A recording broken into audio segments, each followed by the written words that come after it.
Tonight we whisk you away, not to a serene, starry night, but to the boisterous, often bewildering, world of ancient Roman dinner parties. Imagine yourself, draped in the finest linen, reclining on a plush couch, a goblet of Falernian wine already in your hand. The air is thick with the scent of roasted peacock and exotic spices, mingling with the heavy perfume of your fellow guests. But don't be fooled by the opulent veneer. This isn't just a meal. It's a gladiatorial arena for your social standing, where every bite, every sip, every witty remark, and every strategic silence is a weapon. You're about to navigate a minefield of social etiquette, where one wrong move could see you plummet from grace faster than a poorly cooked dormouse. This isn't your average Tuesday night takeout, my friend. You probably won't survive this with your dignity intact. So, before you get comfortable, take a moment to like the video and subscribe, but only if you genuinely enjoy what I do here.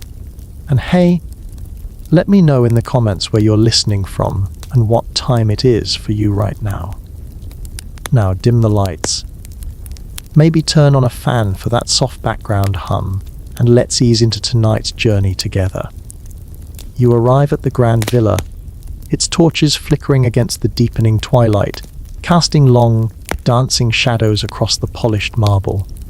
The air, initially cool, grows warmer as you step inside, the sounds of laughter and lively chatter washing over you like a gentle tide.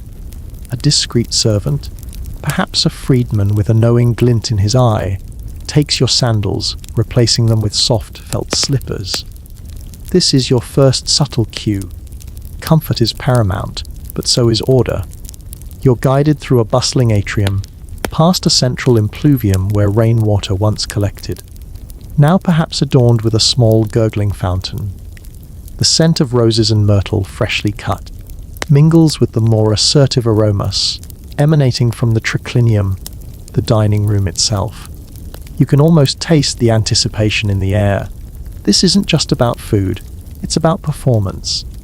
As you enter the triclinium, you immediately notice the layout. 3 couches, or triclinia themselves, are arranged in a U shape around a central table. Each couch is designed to hold 3 diners, and as you survey the scene, you quickly discern the social hierarchy at play. The host, almost certainly, occupies the prime position on the locus consularis, the consular place, a spot that allows him to oversee the entire gathering and engage with all his guests. You, as a new arrival, are subtly directed to a less prominent, but still respectable spot, perhaps indicating your current standing or the host's estimation of your social capital. You recline on the couch, propped up by cushions, your left elbow resting comfortably, your right hand free for eating. It feels a little awkward at first, this semi-reclined posture, but you quickly find a way to settle in, the soft fabric yielding to your weight. A slave approaches, offering a basin of perfumed water and a fresh linen towel to wash your hands. This ritual, known as the lavatio, is not just about hygiene. It's a symbolic cleansing, separation from the mundane world outside, and an entrance into this sacred space of feasting and intellectual discourse. You dry your hands, feeling the soft caress of the linen, and take a sip of the light wine offered to you, a mulsum sweetened with honey, designed to whet your appetite without overwhelming it. The initial hum of conversation is like the gentle lapping of waves against a distant shore, a soothing backdrop to the sensory overload. You observe your fellow diners. There's a senator, his toga perfectly draped, engaged in a passionate discussion about the latest political machinations in the forum. Across from him, a renowned poet recites a few lines from his newest work, his voice melodic and resonant, drawing admiring murmurs from those nearby. You even spot a notorious gladiator, surprisingly soft-spoken for a man who faces death in the arena regularly, sipping his wine with an air of quiet contemplation. This eclectic mix of guests is not accidental. It's a deliberate curation, designed to showcase the host's connections and intellectual breadth. It's a bit like a modern-day power networking event, just with more reclining and less small talk about cryptocurrency. A main course arrives, carried in on an elaborate silver platter by a team of slaves. It's a roasted wild boar, adorned with garlands of flowers and fruits, its eyes replaced with gleaming rubies. The sheer spectacle of it is breathtaking, almost intimidating. You realize that the food itself is as much a display as it is sustenance. This isn't just about taste, it's about wealth status, and the host's ability to procure the most exotic and impressive ingredients. One mainstream historical fact about these Roman dinner parties, known as convivia, is that they were incredibly important social events, serving as crucial platforms for networking, political maneuvering, and demonstrating one's wealth and influence. They weren't just casual get-togethers. They were highly orchestrated performances. You're offered a choice cut of the boar, and a slave deftly carves it with a small, sharp knife. You notice that forks haven't quite caught on in Roman society yet, so you'll be using your fingers. A small, almost imperceptible shiver goes down your spine as you realize the intimacy of this act, sharing food directly from the platter. Using your hands, just as people have done for millennia. It's a reminder of the raw, primal nature of feasting, even amidst all this refinement. As you chew on the succulent boar, a playful debate erupts among the guests about the merits of different types of oysters. One guest vehemently argues for the superiority of those from the Lucrine Lake, while another insists that only oysters from Britain possess the true briny essence. It's a light-hearted argument, but you sense an underlying current of competitiveness, a desire to display one's knowledge and refined palate. This isn't just about shellfish. It's about demonstrating cultural sophistication. You chuckle inwardly, realizing that even food criticism was an Olympic sport back then. It's almost like they invented Yelp reviews, but with more toga, a quirky or fringe tidbit. It wasn't uncommon for Roman hosts to serve surprise dishes, often disguised to look like something else entirely.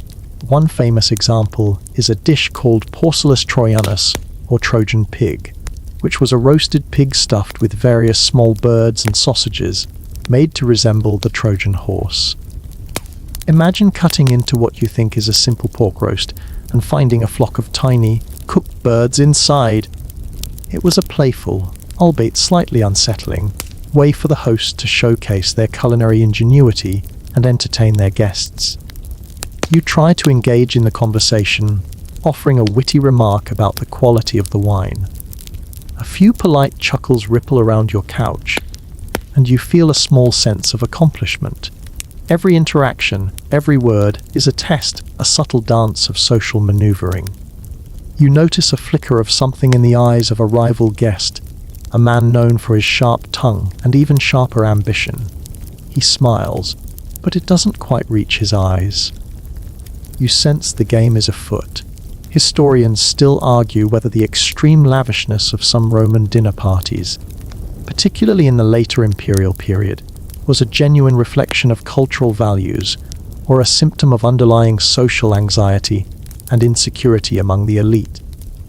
Were they truly enjoying themselves, or were they constantly performing for each other, caught in an escalating spiral of conspicuous consumption? It's a fascinating debate, isn't it? Was it pure pleasure or pure pressure? You can almost feel the weight of expectation in the air, a silent demand to be impressed, to be entertained, to be more. As the courses continue to arrive, each more elaborate than the last, a parade of roasted dormice, stuffed chickens, and delicate fish, you find yourself settling deeper into the rhythm of the evening. The initial awkwardness of reclining has given way to a comfortable ease. The wine flows freely, its warmth spreading through you, blurring the edges of the room just slightly. The conversations, once somewhat formal, become more animated, more personal.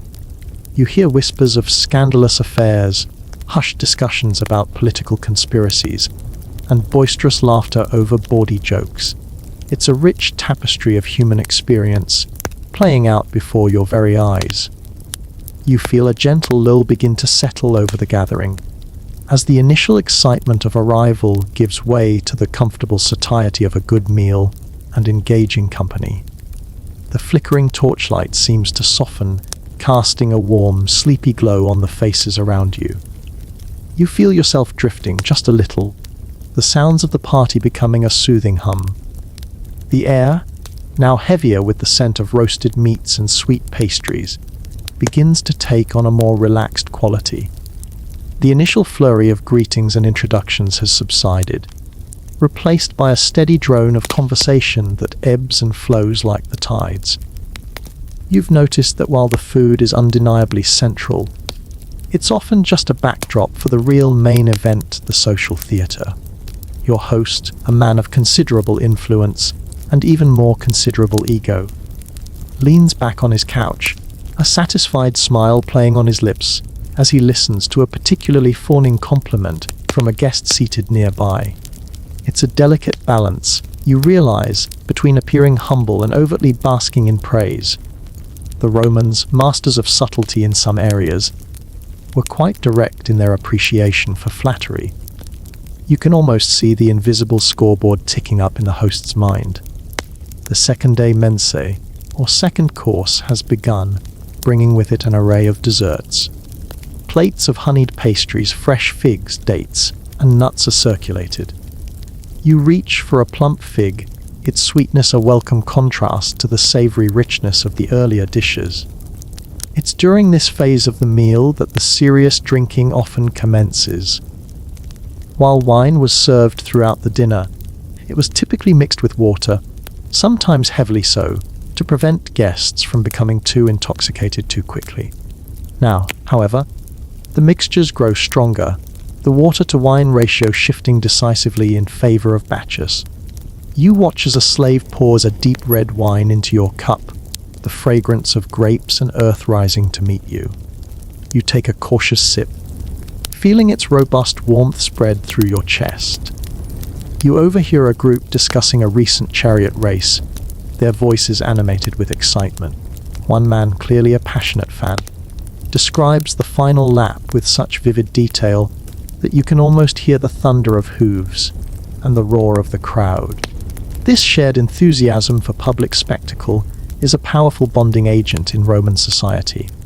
Everyone, it seems, has an opinion on the latest games, the most popular gladiators, or the performance of their favorite chariot team.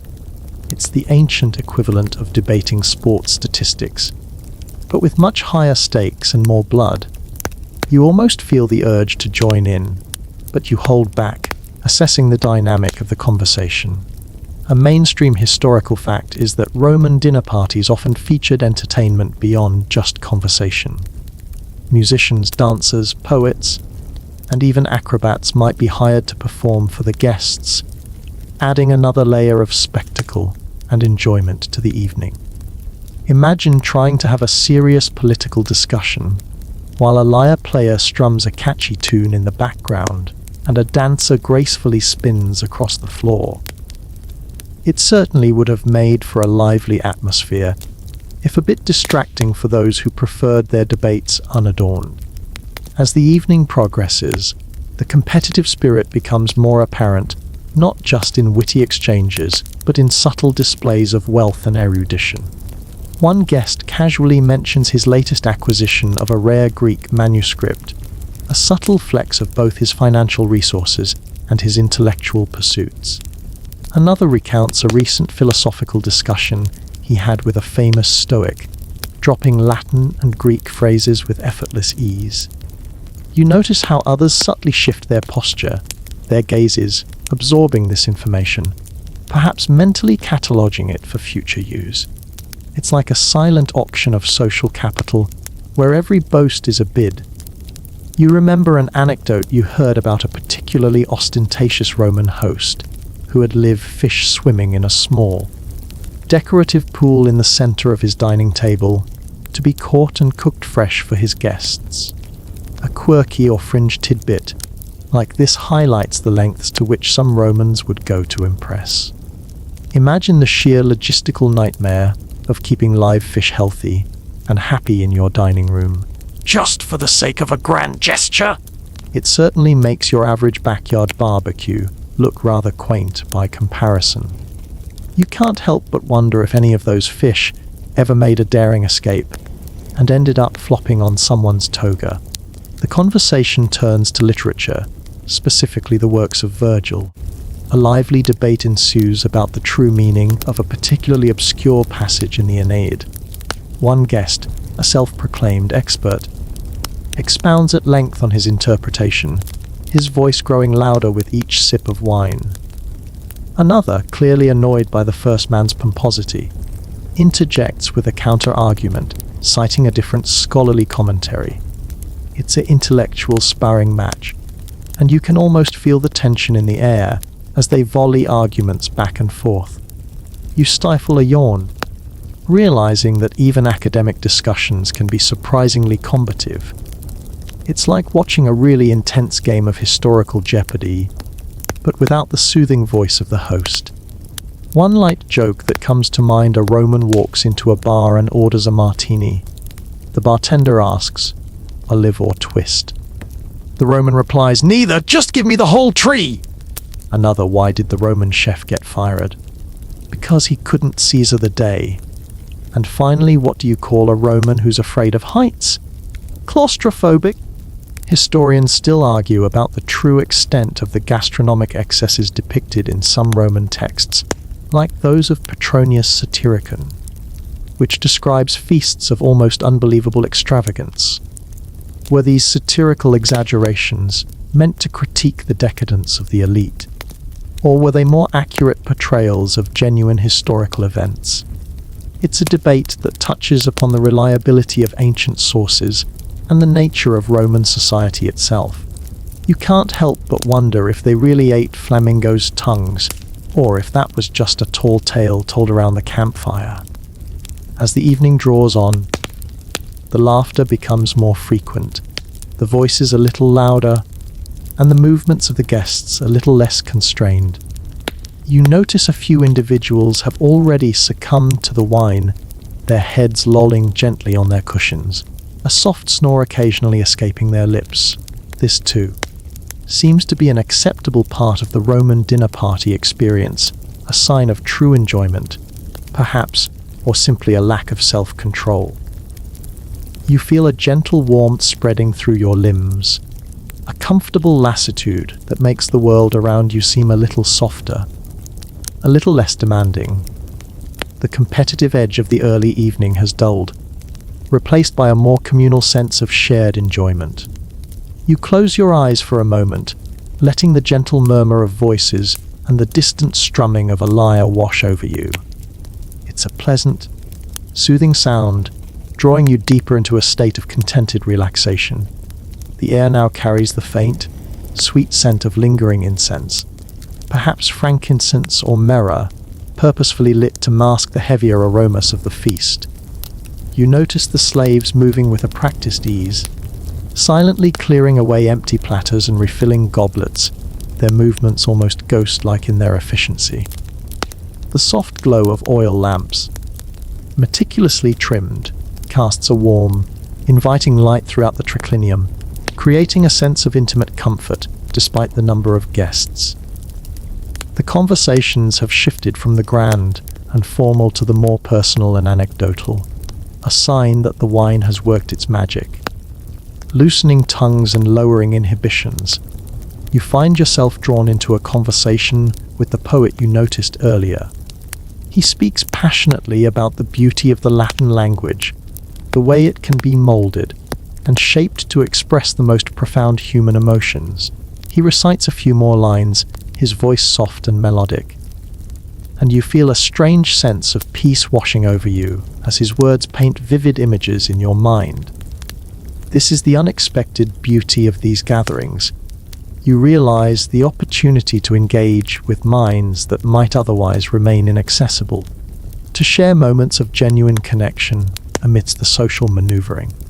A mainstream historical fact about Roman intellectual life, often showcased at these dinners, is the high value placed on rhetoric and oratory, the ability to speak persuasively, to argue logically, and to deliver a captivating speech was considered a hallmark of an educated Roman.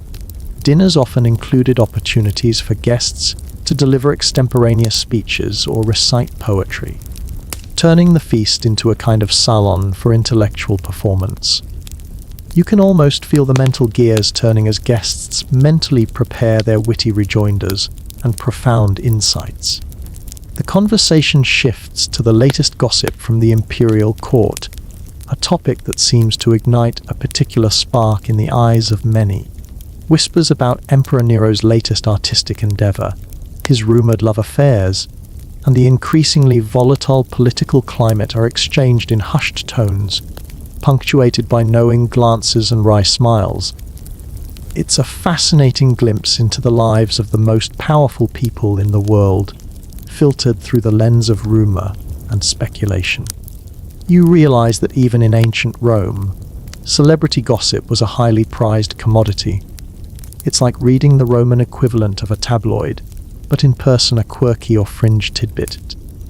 Some particularly superstitious Romans would try to ward off evil spirits at their dinner parties by placing small, protective amulets or charms under their couches or tables. These could range from simple pieces of iron to more elaborate figures of gods or mythical creatures. Imagine reclining on your couch, only to discover a tiny, frowning gargoyle staring up at you from beneath the cushions. It adds a touch of ancient magical realism to an already theatrical evening. You hear a burst of laughter from another couch as someone recounts a particularly embarrassing anecdote about a mutual acquaintance. The story is told with good-natured humor, emphasizing the shared human experience of occasional clumsiness and social foxpass. You smile, realizing that even amidst the competitiveness, there's a strong undercurrent of camaraderie. These are the people who share your world, your struggles and your triumphs. It's a reminder that beneath the layers of societal expectation, people are just people. One light joke that gently ripples through the room. Why did the Roman centurion bring a ladder to the party? Because he heard the drinks were on the house. Another, what's a Roman's favorite type of music? Anything with a good brass section. And a final one. I tried to tell a joke about Rome, but it kept falling flat. I guess all roads lead to groans.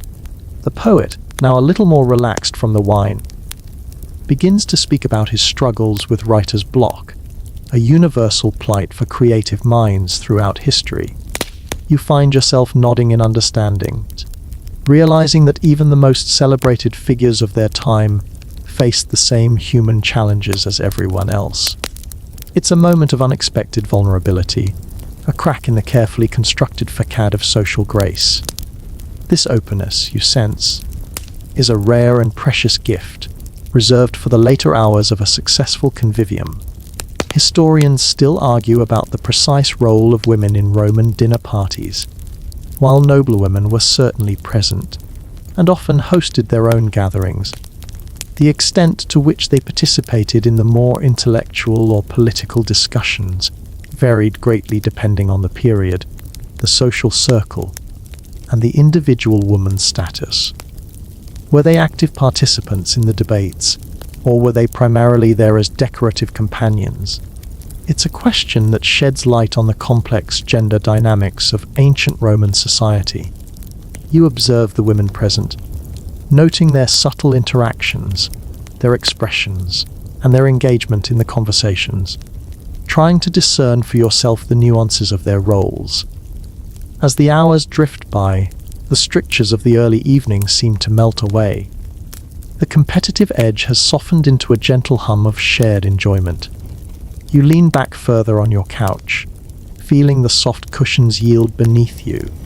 The distant sounds of the city outside, a barking dog, the rumble of a cart.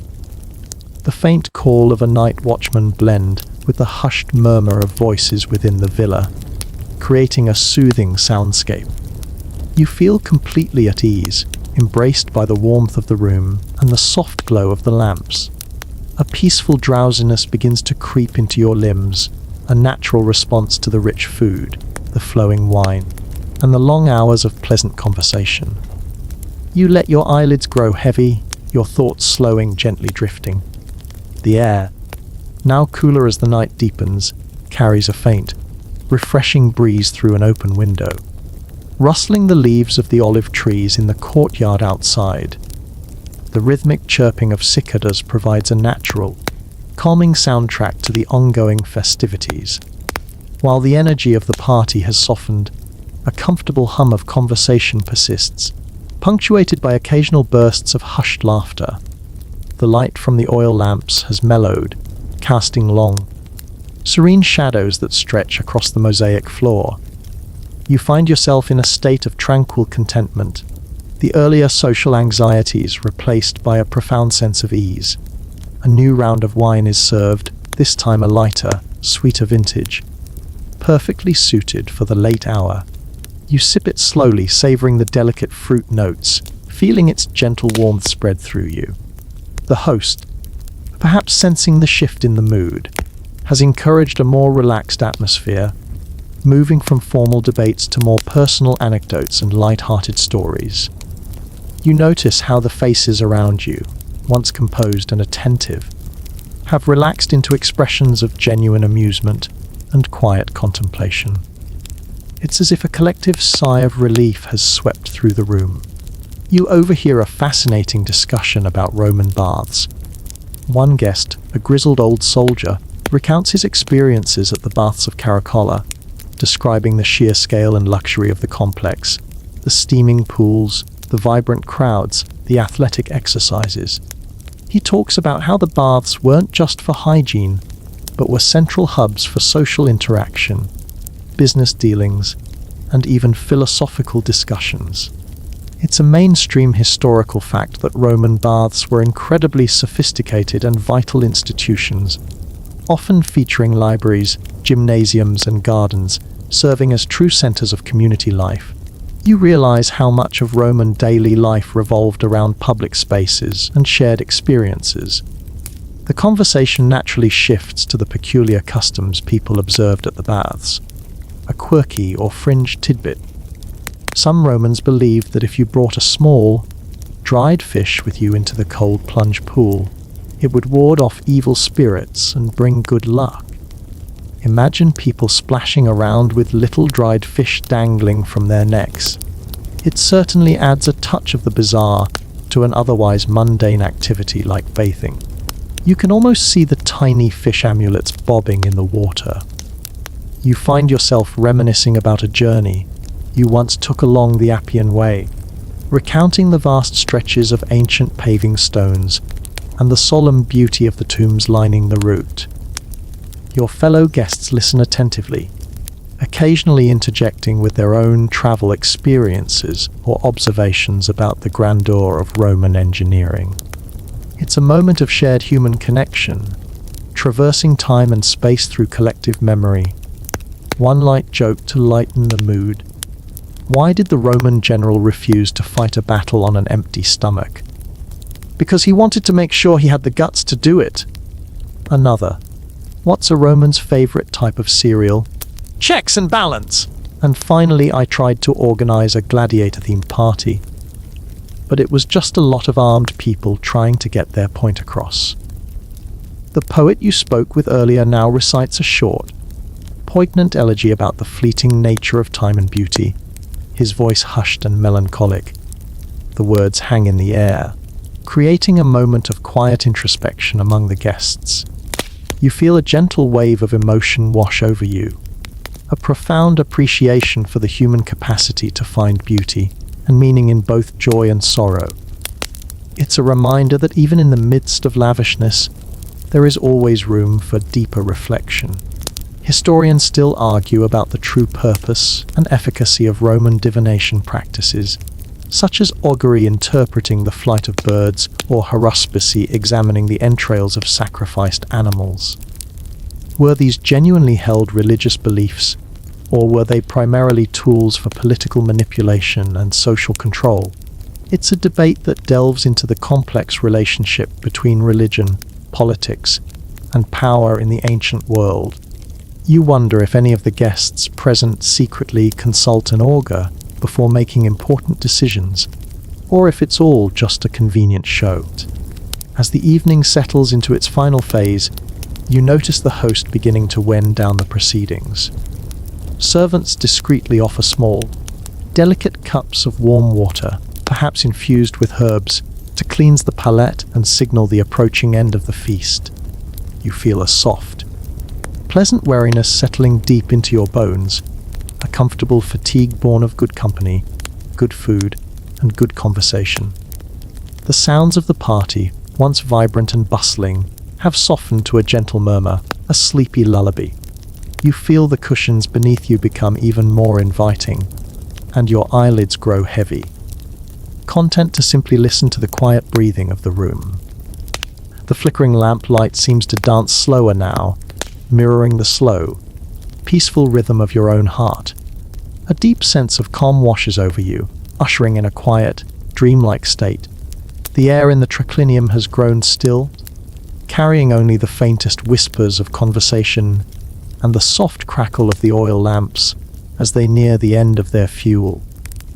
A sense of profound peace has settled over the gathering, a comfortable silence interspersed with contented sighs. The vibrant energy of the early evening has entirely dissipated, replaced by a deep, communal tranquility. You feel thoroughly relaxed, your body heavy and pleasantly warm from the rich food and wine. The world outside seems distant and inconsequential. As you are enveloped in the cozy embrace of the Roman villa, you notice that many of the guests have already succumbed to sleep. Their gentle snores a soft counterpoint to the quietude of the room. Their forms, draped elegantly on the triclinia, seem almost sculptural in the dim light, figures from a bygone era caught in a timeless pose of repose. It's a strangely intimate scene, a shared vulnerability in sleep that transcends social standing or political ambition. You appreciate this quiet moment, a rare opportunity to observe without being observed, to simply exist in the gentle rhythm of the night. A servant, moving with ethereal quietness, begins to snuff out the lamps one by one. Each lamp extinguished plunges a small section of the room into deeper shadow, drawing the remaining light closer, creating an even more intimate glow around the central table. The remaining light casts long, dancing shadows on the walls, making the familiar frescoes seem to come alive, their figures swaying gently as if in a silent, ancient dance. It's a beautiful, almost magical transformation of the space. A mainstream historical fact about the end of Roman dinner parties is that they often concluded with a final drink called the conversatio, a formal toast to the host, the gods, or a shared ideal. While not always a boisterous affair, it marked the official end of the feasting and signaled that guests were free to depart, or, as is often the case tonight, to simply drift off to sleep on their comfortable couches. It's a final, shared ritual before the transition to individual repose. You feel your own eyelids growing heavier with each passing moment, a profound drowsiness settling over you. The soft cushions beneath your head feel like clouds, offering perfect support for your weary body. The lingering scent of wine and spices, now faint, is surprisingly comforting, a warm, nostalgic aroma that promises sweet dreams. A quirky or fringe tidbit. It was not uncommon for some Roman hosts, particularly those with a flair for the dramatic, to have wake-up plans for their guests. These could range from a gentle servant playing a soothing tune on a flute to a slightly more jarring and probably less appreciated early morning call from a barking dog or a rooster's crow. Imagine waking up to a rooster standing on your chest. It makes you thankful for your own alarm clock, no matter how grating it sounds. The last remaining conversations are now just barely audible whispers, like the rustling of dry leaves in a gentle breeze. You strain slightly to catch a few words, but they blur into an indistinct murmur, their meaning lost to your deepening state of relaxation. It doesn't matter. The content of the words is less important now than the soothing rhythm of their sound.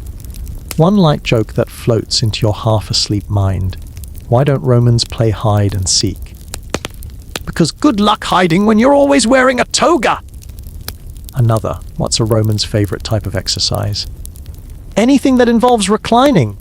And finally, I tried to pay a Roman with cryptocurrency, but he said he preferred good old-fashioned denarii. He was a bit behind the times, bless his heart. Historians still argue about the precise reasons for the decline of the elaborate Roman convivium in the later centuries of the empire. Was it due to economic hardship, a shift in social values, or perhaps the rise of Christianity, which often promoted more austere lifestyles? It's a debate that reflects on the broader changes that swept through Roman society as it transitioned from its pagan roots to a new, emerging cultural landscape. You ponder this briefly, the weighty questions of history feeling surprisingly light and distant in your current state of profound calm. You take a deep, slow breath, feeling your chest rise and fall in a steady rhythm. The warmth from the wine and the comfort of the couch combine to create an almost dreamlike sensation. You imagine yourself floating on a gentle current, drifting slowly, peacefully, towards the shores of sleep. The sounds of the ancient villa become a soft lullaby, drawing you deeper and deeper into a restorative slumber. You are safe, you are warm, and you are completely at peace. The world has quieted around you, and a profound sense of tranquility wraps itself around you like a soft, familiar blanket. You close your eyes, content to let the gentle darkness embrace you. The soft, cool sensation of the morning air gently caresses your face, a welcome contrast to the warmth of the previous night. You stir slightly, slowly becoming aware of your surroundings, though still enveloped in the pleasant haze of sleep. The oil lamps have been extinguished, and the triclinium is now bathed in the soft, diffused light of dawn, filtering through strategically placed windows. The vibrant colors of the frescoes and mosaics, once glowing under lamplight, now appear in their true, muted tones, lending a serene quality to the room. The lingering scents of the feast have faded, replaced by the fresh, clean aroma of morning air, perhaps carrying a faint hint of dew from the garden outside. You notice that many of your fellow guests have already departed. Their places on the couches now empty, the indentations on the cushions the only evidence of their presence. A few, however, remain, still deeply asleep, their breathing soft and rhythmic, a testament to the night's indulgence. It's a silent transition, a gentle shift from the shared conviviality to the individual awakening, each at their own pace. You feel no rush, no urgency to rise. The world can wait. A mainstream historical fact about Roman mornings is that they often began with a visit to the public baths, even after a late night. The combination of hot and cold plunges, along with various massages and exercises, was considered invigorating and a perfect way to prepare for the day's business. While you might not be heading straight to the baths yourself, you appreciate the Roman emphasis on wellness and physical rejuvenation, even in their leisure time. As you slowly open your eyes, you notice the intricate patterns on the mosaic floor more clearly in the daylight. Tiny tesserae, each a small piece of colored stone or glass, fit together with astonishing precision to form elaborate scenes of mythology or daily life. It's a subtle reminder of the incredible artistry and craftsmanship that permeated Roman society, even in seemingly functional spaces. You find yourself tracing the outlines of a depiction of Neptune with your gaze, admiring the fluidity of the lines, a quirky or fringe tidbit. Some very wealthy Romans would have their slaves gently fan them with ostrich feathers or peacock tails as they slept, believing it would promote restful slumber and ward off bad dreams. Imagine waking up to the soft tickle of exotic feathers against your skin! It certainly takes luxury sleep to a whole new level. You briefly wonder if any such service was provided last night, but you decide you'd rather not know. A soft clinking sound from the atrium signals the arrival of servants, perhaps bringing fresh water or light refreshments for those who are beginning to stir. Their movements are quiet and respectful, a testament to their training. They understand the delicate nature of these post-feast mornings, prioritizing the comfort and tranquility of the guests. You appreciate their unobtrusive presence, their dedication to making your departure as smooth and pleasant as your arrival. One light joke that drifts into your mind, a testament to the lingering influence of the evening. Why did the Roman emperor break up with the calendar? Because he said it had too many dates. Another, what's a Roman's favorite type of fruit? Anything in a toga. And finally, I tried to explain Roman numerals to my friend, but he just said, "I don't get it." You stretch slightly, feeling the gentle release of tension in your muscles. The comfort of the couch is almost too inviting, making the thought of leaving its plush embrace a distant concern. You consider lingering a little longer, perhaps simply enjoying the quiet beauty of the dawn-lit room, letting your thoughts drift like the slow-moving clouds outside. Historians still argue about the true frequency and social significance of convivia for ordinary Roman citizens. While the lavish feasts of the elite are well documented, were regular Romans also hosting scaled-down versions? Or were such gatherings primarily a privilege of the wealthy? It's a debate that helps us understand the social stratification of Roman society and the daily lives of its diverse population. You realize that your experience, while grand, represents only a fraction of the vast spectrum of Roman life. A profound sense of calm washes over you. The competitive edge, the social performance, all of it has dissolved into the soft light of morning. What remains is a feeling of gentle satisfaction, a deep appreciation for the shared human experience of hospitality and connection. You close your eyes again for a moment, simply basking in the lingering warmth and peace. The sounds of the waking villa are a soft melody, ushering you into a gentle, serene awareness. You feel utterly relaxed, a quiet tranquility encompassing your entire being. This peaceful morning feels like a soft landing after a long, wonderful journey. The early morning light continues to spill into the triclinium, now painting the room in soft hues of amber and gold. The air is crisp and clean, carrying the faint, earthy scent of damp garden soil from outside, mixed with the delicate fragrance of jasmine that twines around the villa's pergolas. The last few lingering guests are stirring, their eyes slowly blinking open as they adjust to the new day. You feel a gentle stirring within you, a natural reawakening, but without any sense of urgency or rush.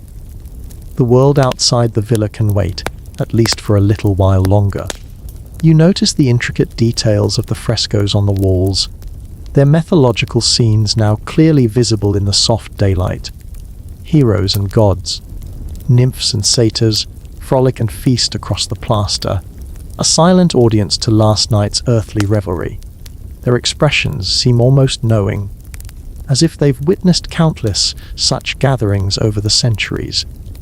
You feel a profound connection to the past, a sense of shared humanity across the millennia, a mainstream historical fact that often comes to mind when thinking of Roman luxury is their sophisticated plumbing and water systems.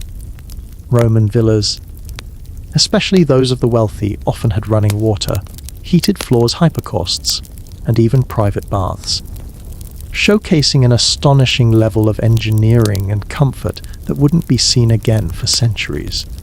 Imagine the sheer engineering marvel of bringing fresh water to every corner of a sprawling estate, a testament to their innovative spirit. As you slowly stretch your limbs, you recall a peculiar Roman custom that occasionally occurred after particularly boisterous dinner parties. A quirky or fringe tidbit, some very wealthy hosts would sometimes scatter small, specially minted coins or spargians among their departing guests as a gesture of extreme generosity. These coins were often tiny and intricately designed, featuring the host's image or a symbol of their family. Imagine stumbling upon a tiny, personalized coin as you leave the party. It's a charming, if extravagant, way to send your guests home with a tangible reminder of your hospitality. A soft, almost imperceptible sound of birdsong drifts in from the garden, a gentle serenade for the waking world. It's a peaceful, natural sound, a soothing contrast to the human chatter of the night before. You feel a deep sense of contentment, a quiet appreciation for the simple beauty of a new day. One light joke that springs to mind, reflecting on the leisurely pace of Roman life. Why did the Roman procrastinate so much? Because he always put off till tomorrow what he could do today, unless it involved a feast. Another, what's a Roman's favorite type of building? One with a really good foundation, of course. And finally, I tried to explain modern technology to a Roman, but he just kept asking if it involved aqueducts. You gently swing your legs off the couch, feeling the cool, smooth marble floor beneath your bare feet. The sensation is grounding, a gentle reminder of your physical presence. You stand slowly, stretching your back, and take a moment to survey the quiet triclinium, imprinting its serene image in your mind.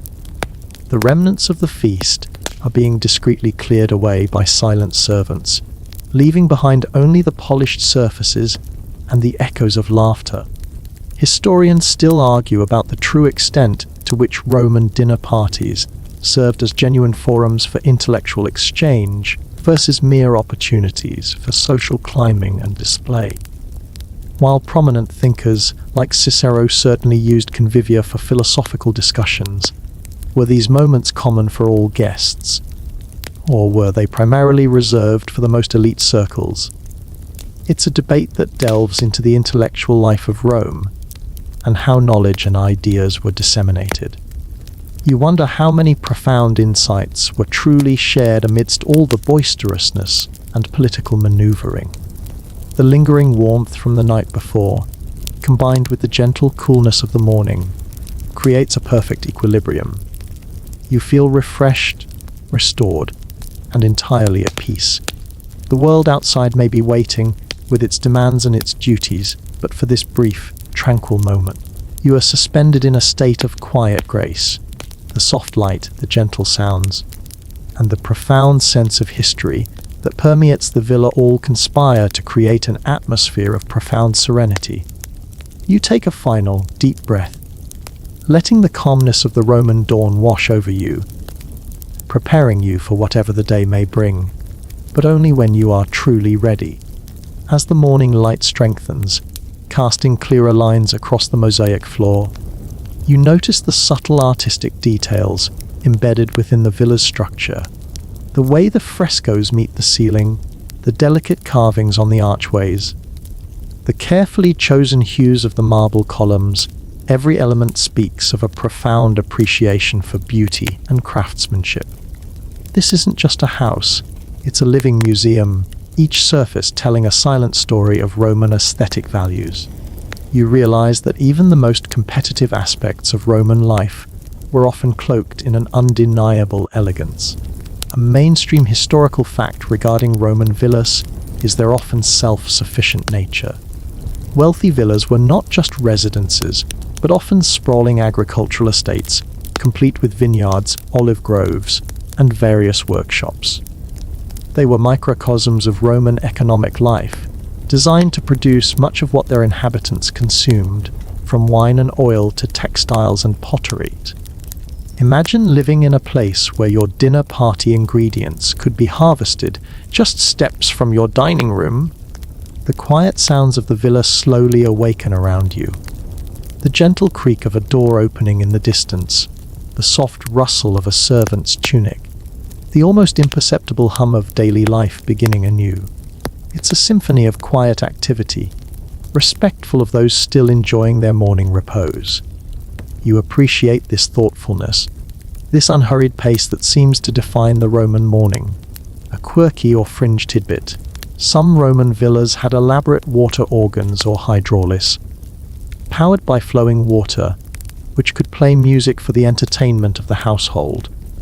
Imagine waking up to the gentle, almost ethereal sound of a water-powered instrument drifting through the villa in the early morning. It's a testament to Roman ingenuity and their love of sophisticated entertainment, even in their own homes. Perhaps you heard a faint, watery melody in your dreams last night. You stepped carefully from the triclinium, your felt slippers making no sound on the polished floor. You find yourself in a cool, shaded peristyle, an open courtyard surrounded by columns, adorned with lush greenery and a small, serene fountain. The air here is noticeably cooler and fresher, carrying the invigorating scent of damp earth and blooming flowers. The gentle trickle of water from the fountain is a soothing sound, a natural balm for your senses after the night's revelry. You pause for a moment, simply breathing in the tranquility of this private oasis. One light joke that might have been whispered among the servants this morning. Why did the Roman baker refuse to bake bread for gladiators? Because he was afraid they'd need the dough. Another, what's a Roman's favorite game? Tic-tac-toe, as long as it's played with Roman numerals. And finally, I told my Roman friend I was going to conquer the world, and he just said, "Been there, done that." As you slowly wander through the peristyle, you notice the meticulously manicured garden, filled with a diverse array of plants and flowers. Statues of gods and goddesses peek out from among the foliage, their marble forms soft and inviting in the diffused light. This garden is not just for beauty. It's a place for contemplation, for quiet walks, for escaping the pressures of the social world. It offers a counterpoint to the competitive displays of the convivium, a place where one can simply be. Historians still argue about the true scale of Roman slavery and its impact on the Roman economy and social structure, while slaves were undeniably a crucial part of Roman society, performing a vast array of tasks from domestic service to agricultural labor and even intellectual pursuits. The exact numbers and the nuances of their daily lives remain subjects of ongoing debate.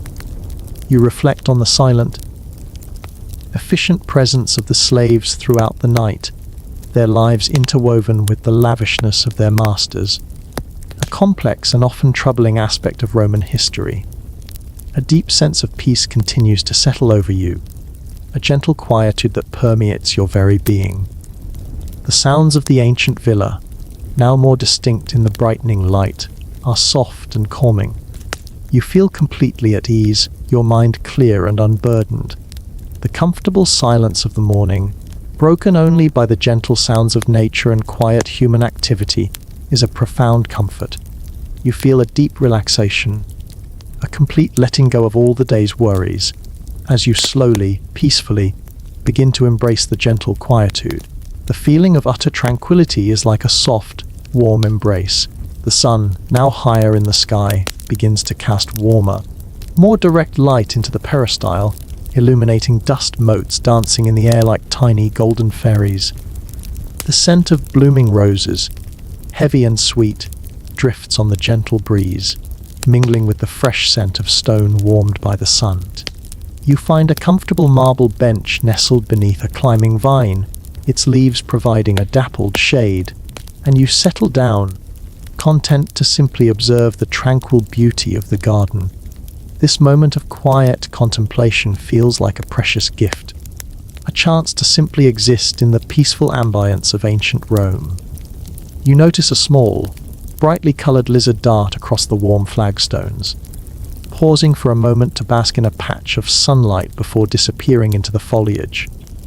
Its quick, darting movements are a tiny splash of vibrant life in the otherwise serene scene.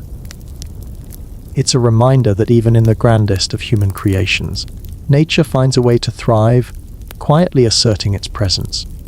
A mainstream historical fact about Roman gardens is their meticulous design and symbolic significance.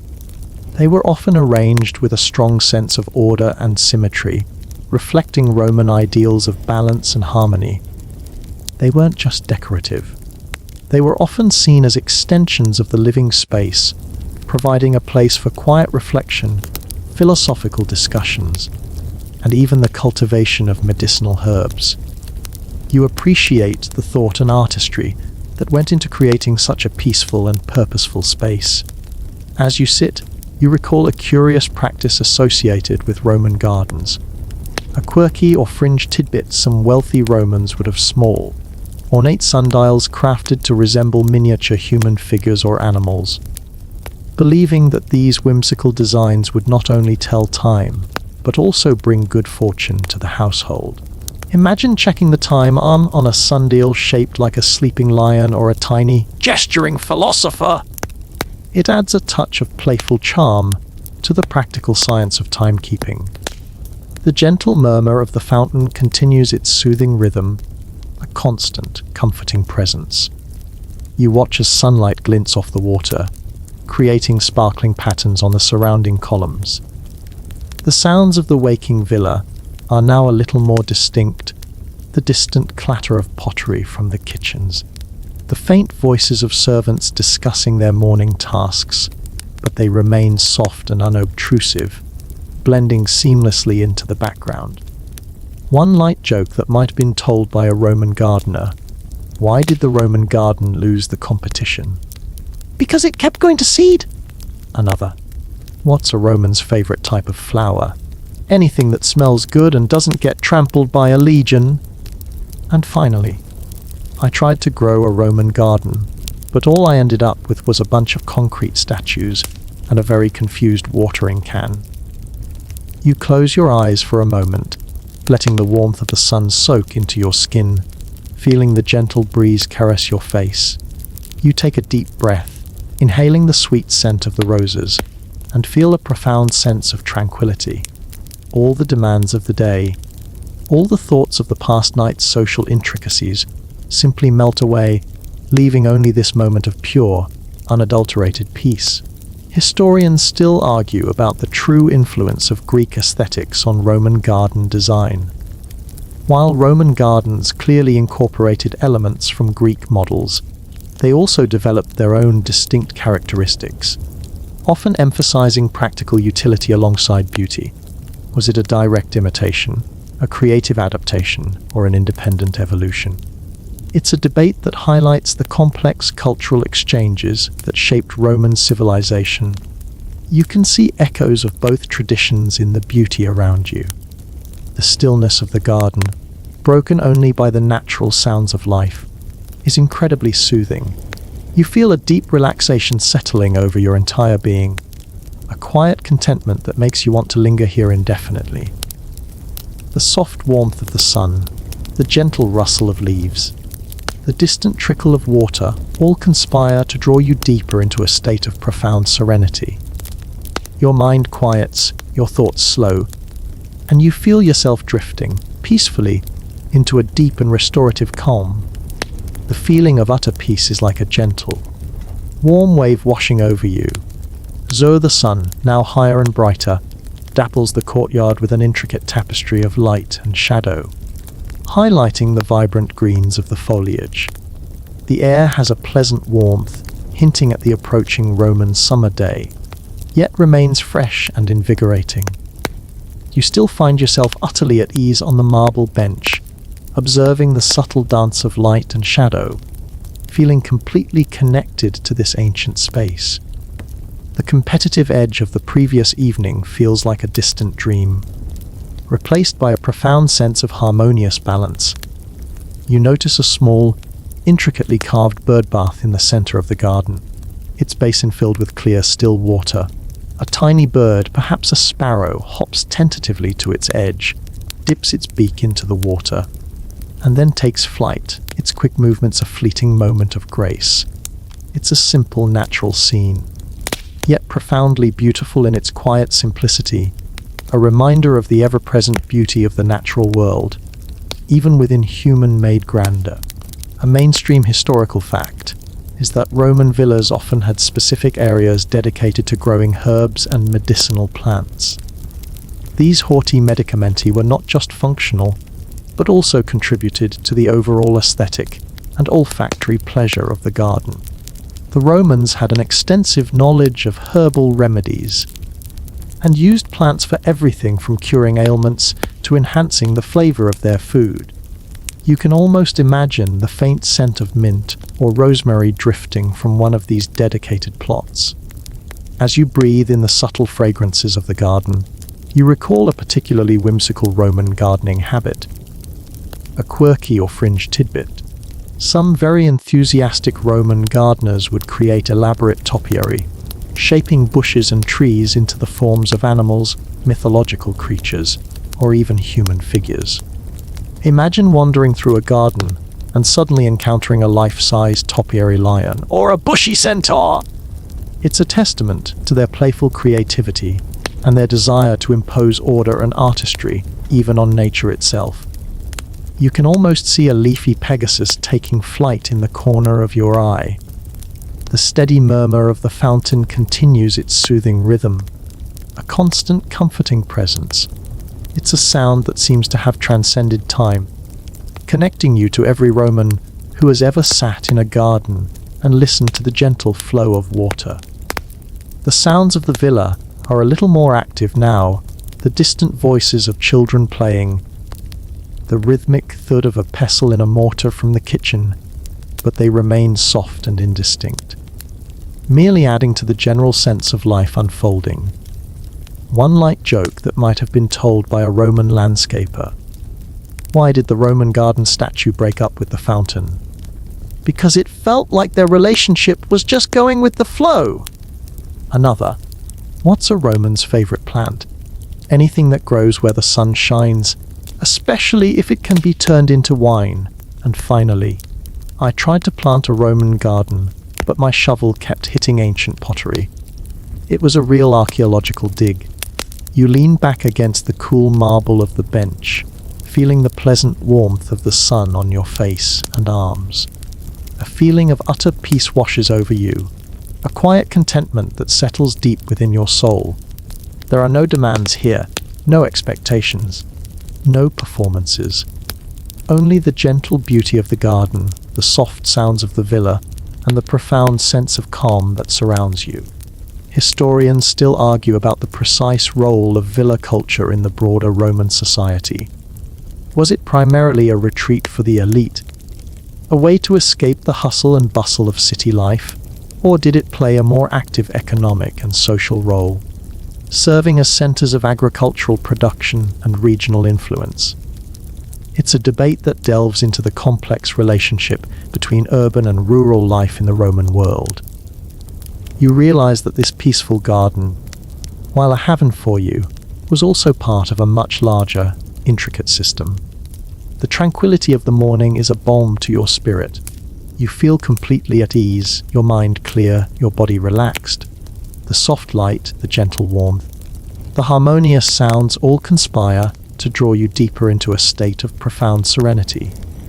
You close your eyes again, letting the gentle peace wash over you, preparing you for a deep and restorative calm. The feeling of utter peace is like a soft, warm embrace, inviting you to simply be. The subtle shift in the light tells you that the morning is steadily progressing, yet the gentle quietude of the peristyle remains undisturbed. The scents have subtly evolved.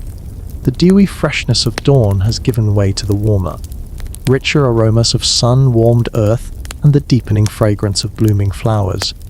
You feel a deep contentment, a profound sense of timelessness as you remain seated on the cool marble bench, observing the subtle dance of light and shadow, feeling entirely at peace with the world around you.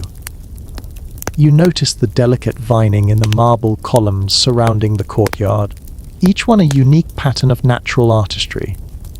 The imperfections in the stone, far from detracting from its beauty, add a sense of character and authenticity, a silent testament to the passage of countless seasons and the hands that shaped them. It's a reminder that even in ancient Rome, true beauty often lay in the subtle, organic details. A mainstream historical fact about Roman craftsmanship, often seen in their villas, is their unparalleled skill in mosaic art. These intricate floor and wall coverings were not just decorative. They were incredibly durable and often depicted complex scenes from mythology, daily life, or geometric patterns. The vibrant colors and meticulous detail found in Roman mosaics are a testament to their artistic prowess and patience. You can imagine the hours, perhaps even years, of labor that went into creating the floor you just walked on. As you lean back enjoying the gentle warmth, you recall a curious belief some Romans held about their gardens. A quirky or fringe tidbit. It was believed by some that if you planted specific herbs or flowers near certain statues of gods, those deities would bless your garden with bountiful harvests or protect it from pests. Imagine carefully selecting your plants based on which god you wanted to appease. A little bit of ancient horticultural superstition! You wonder if the roses near the statue of Venus were particularly vibrant for this very reason. The soft trickle of the fountain continues its hypnotic rhythm, a constant, soothing presence. It's the kind of sound that gently lulls your thoughts, allowing them to drift freely, unburdened by everyday concerns. The distant sounds of the villa are now more like a gentle background hum, a soft melody of life unfolding around you, but never intruding on your tranquility. One light joke that might have been told by a Roman architect. Why did the Roman building get so many complaints? Because it had too many structural faults and not enough pillars of society. Another. What's a Roman's favorite form of art? Anything that looks good on a toga. And finally, I tried to draw a Roman statue, but it just came out looking like a very muscular block of cheese. You take a deep, slow breath, feeling the fresh air fill your lungs, carrying the subtle scents of the garden. The sensation is incredibly refreshing, a gentle awakening of your senses.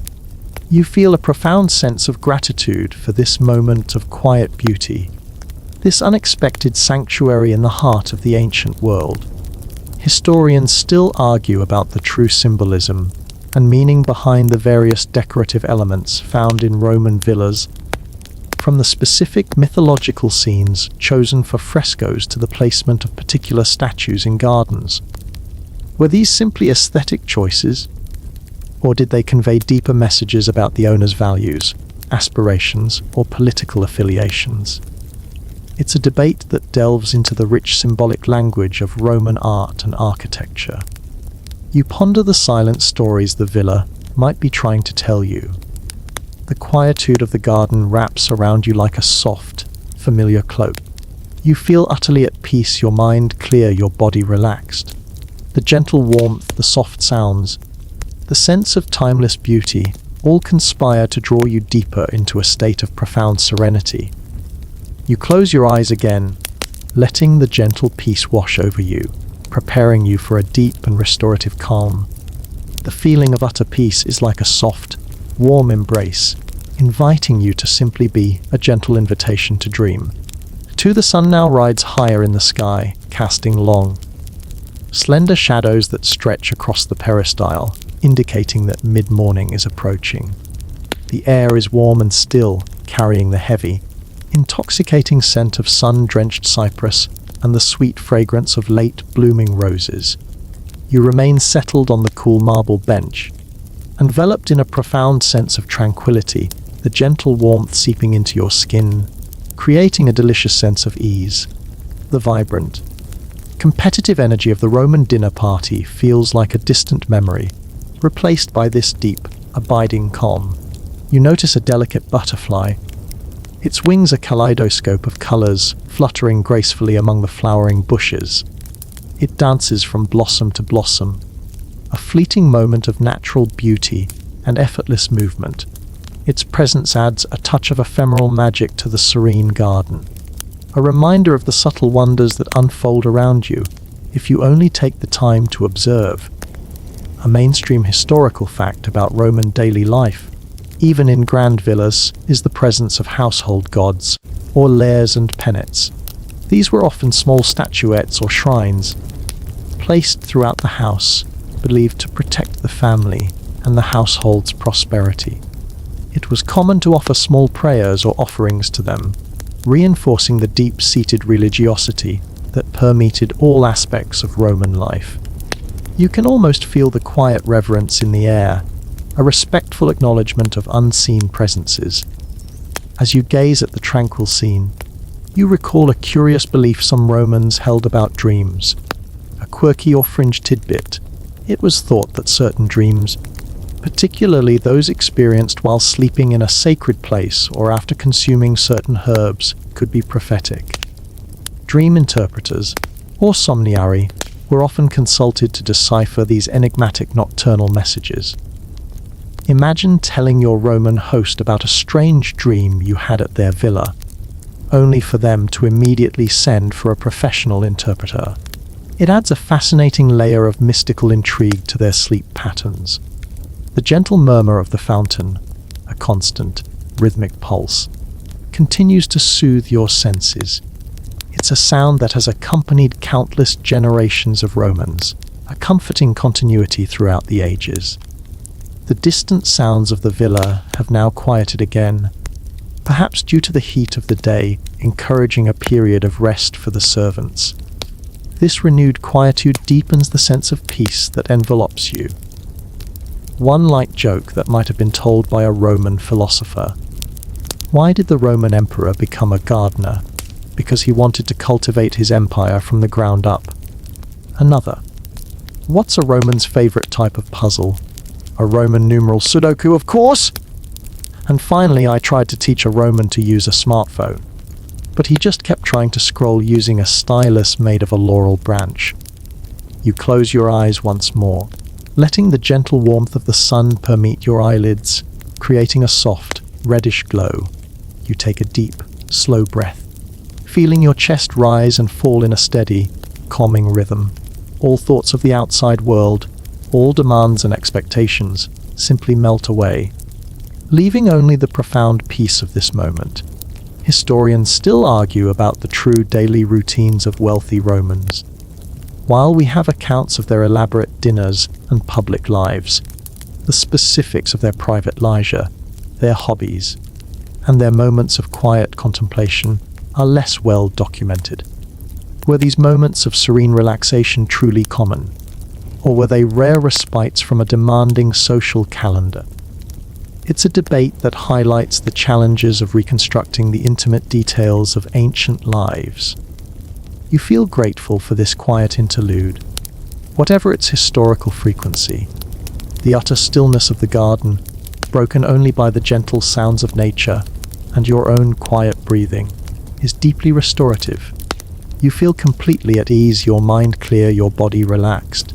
The soft light, the gentle warmth, the harmonious sounds all conspire to draw you deeper into a state of profound serenity.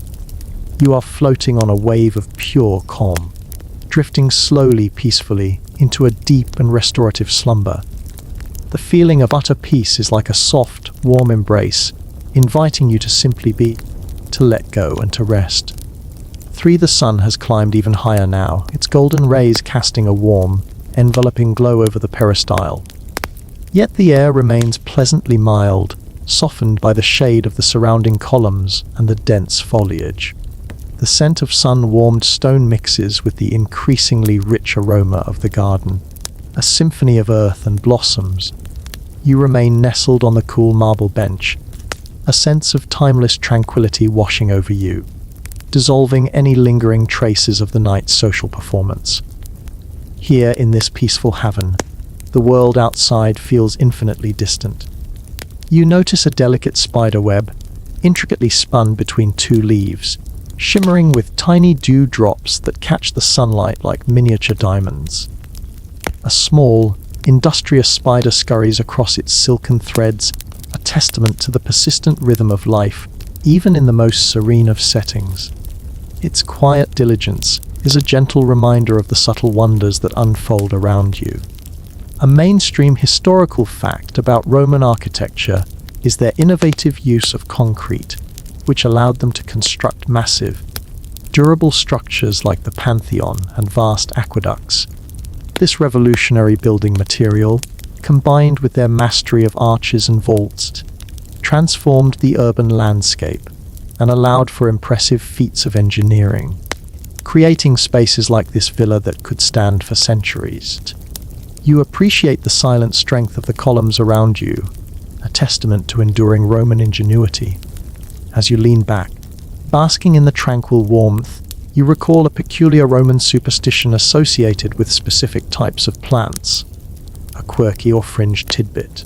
Some Romans believed that planting certain herbs, like rue or garlic, near their doorways would ward off evil spirits and protect the household from misfortune.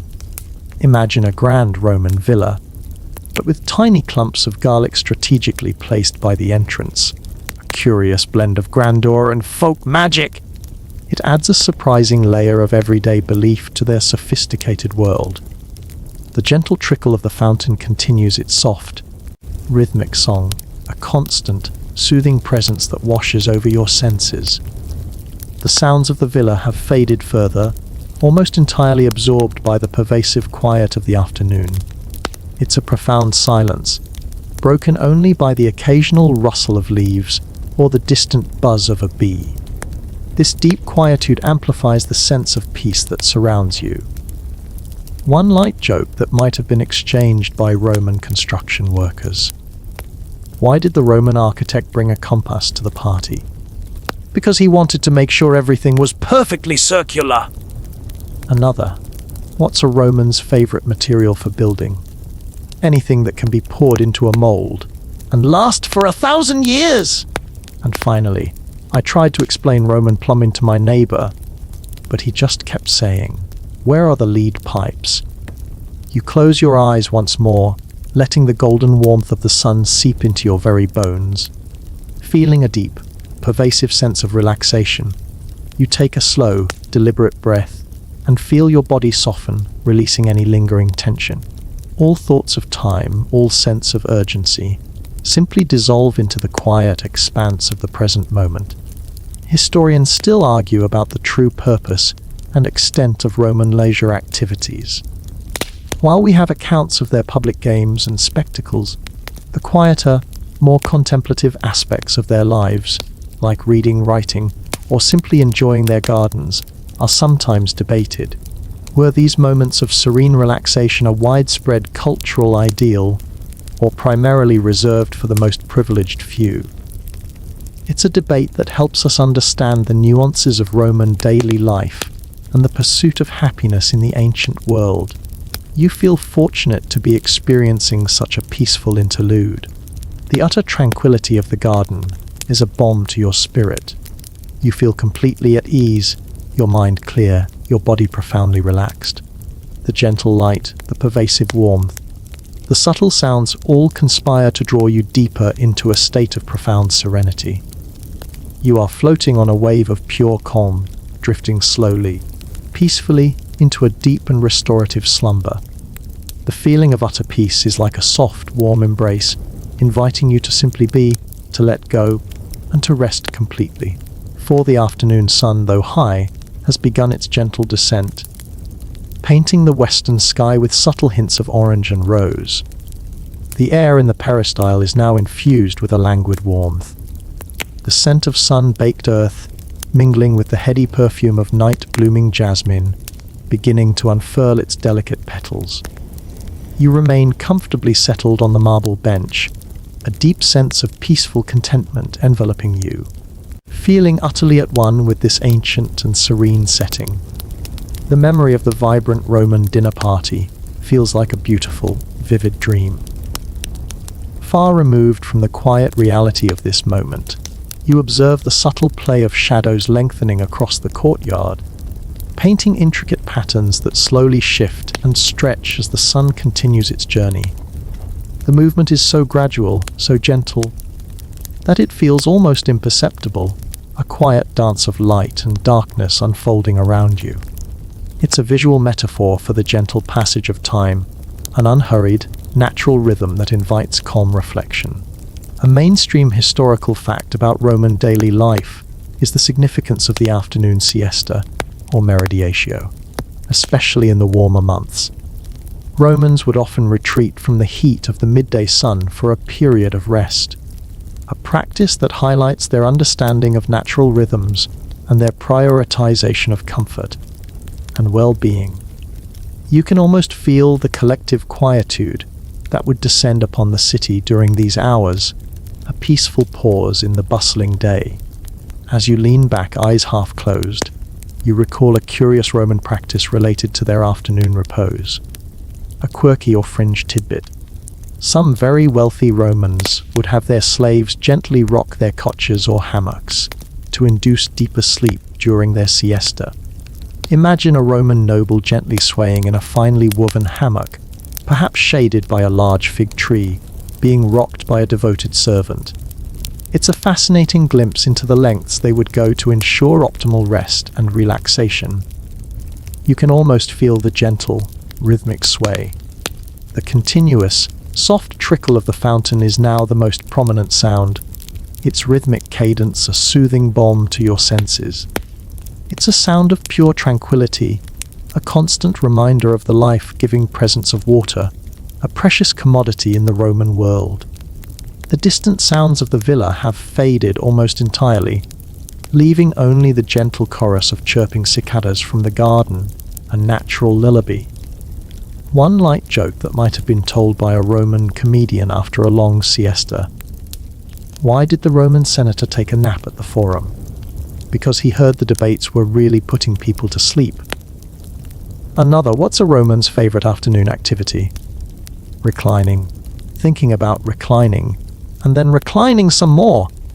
And finally, I tried to learn Latin during my nap, but all I got was some very confused dreams about toga parties.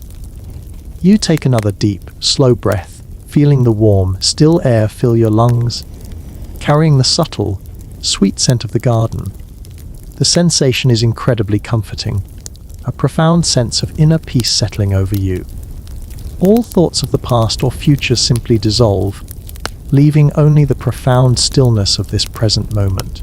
Historians still argue about the true social implications of the Roman siesta. Was it a universal practice, adopted by all social classes, or primarily a privilege of the wealthy elite, who had the luxury of extensive leisure time? It's a debate that sheds light on the class distinctions within Roman society and how different groups experienced daily life. You reflect on the privilege of this moment, this unhurried expanse of time dedicated solely to rest and tranquility. The pervasive quietude of the garden wraps around you like a soft, familiar blanket. You feel utterly at peace, your mind clear, your body profoundly relaxed. The gentle light, the pervasive warmth, the soft sounds all conspire to draw you deeper into a state of profound serenity. You are floating on a wave of pure calm, drifting slowly, peacefully into a deep and restorative slumber. The feeling of utter peace is like a soft, warm embrace, inviting you to simply be, to let go, and to rest completely. 5. The sun continues its slow descent, casting long, golden streaks of light across the garden, painting the leaves and flowers in rich, warm hues. The air is still and heavy with the combined sense of sun-warmed stone, rich earth, and the delicate, almost intoxicating perfume of evening blossoms. You remain gently settled on the marble bench, feeling the warmth of the day's sun lingering on your skin, utterly enveloped in a profound sense of peaceful calm. The vibrancy of the Roman dinner party feels like a distant memory, a beautiful echo that doesn't disturb the serene quiet of this moment. You notice the subtle shift in the colors of the sky, from a bright blue to a softer, more ethereal palette of rose and lavender, signaling the gradual approach of twilight. It's a transition of exquisite beauty, a natural masterpiece unfolding above you, reminding you of the cyclical rhythm of nature and the gentle passage of time. This tranquil observation deepens your sense of profound peace. A mainstream historical fact about Roman evenings, especially in the countryside, is the tradition of the vesperna, a simpler, lighter evening meal, often eaten later than the main scene of the dinner party. It was a less formal affair, a chance for the household to gather and simply relax after the day's work or leisure. You can almost imagine the quiet preparations for such a meal, a gentle winding down from the day's activities. As you lean back, feeling the gentle warmth of the stone, you recall a curious Roman belief about the evening hours. A quirky or fringe tidbit: some Romans believed that certain benevolent household spirits, or layers were particularly active and protective during the twilight hours, ensuring a peaceful night for the inhabitants. Imagine tiny, unseen protectors flitting through the villa as the sun sets, a charming piece of ancient folklore that adds a touch of magic to the fading light. You can almost feel their silent presence. The steady, gentle trickle of the fountain continues its soft, rhythmic murmur, a constant, comforting presence that has become a natural part of the pervasive quiet. The sounds of the villa have faded even further, as if the entire world is settling into a collective hush, preparing for the stillness of the night. This deepening quietude contributes profoundly to your sense of profound calm. One light joke that might have been whispered by a Roman servant preparing for the evening. Why did the Roman lamp complain? Because it was always being put out. Another, what's a Roman's favorite way to end the day? With a long, luxurious recline, of course! And finally, I tried to tell a Roman a bedtime story, but he just kept interrupting to ask about the military campaigns. You take another slow, deliberate breath, feeling the cool, fragrant evening air fill your lungs, bringing a refreshing coolness after the warmth of the day. The sensation is incredibly soothing, a gentle transition that prepares your body for deep rest. All thoughts, all worries simply dissipate, leaving only the profound peace of this present moment. Historians still argue about the true nature of Roman leisure and how it was divided across social classes. While the wealthy elite clearly had ample time for relaxation and entertainment, the daily lives of the working class and slaves were often characterized by relentless labor. Was leisure a universal aspiration, or a marker of social status? It's a debate that helps us understand the vast disparities in lived experience within the Roman world. You feel privileged to experience this moment of profound, unburdened peace. The pervasive quietude of the garden bathed in the soft, fading light wraps around you like a soft, familiar cloak. You feel utterly at peace, your mind clear, your body profoundly relaxed. The gentle light, the pervasive calm, the subtle sounds all conspire to draw you deeper into a state of profound serenity. You are floating on a wave of pure calm, drifting slowly, peacefully into a deep and restorative slumber. The feeling of utter peace is like a soft, warm embrace, inviting you to simply be, to let go, and to rest completely, gently. The last vestiges of daylight are now fading from the sky, leaving behind a deep indigo canvas slowly being studded with the first timid stars. The air in the peristyle is cool and soft, carrying the intensified perfume of night-blooming flowers, their fragrance a sweet lullaby for the senses. You remain perfectly still on the marble bench, utterly embraced by the profound tranquility that has settled over the villa, feeling a deep connection to the ancient rhythm of the night. The competitive buzz of the dinner party has faded completely, replaced by a deep and pervasive calm. You notice the gradual emergence of the stars, tiny pinpricks of light that slowly multiply, transforming the night sky into a vast, glittering expanse. It's a timeless spectacle, one that has captivated human observers for millennia, inspiring wonder and contemplation. You feel a profound sense of connection to the universe, a humbling reminder of the vastness of existence and the beautiful, quiet magic of the cosmos.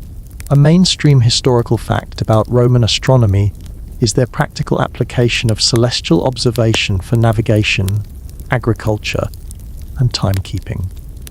While their understanding of the cosmos differed from modern science, they were keen observers of the stars and planets, using them to mark seasons, predict events, and guide their journeys.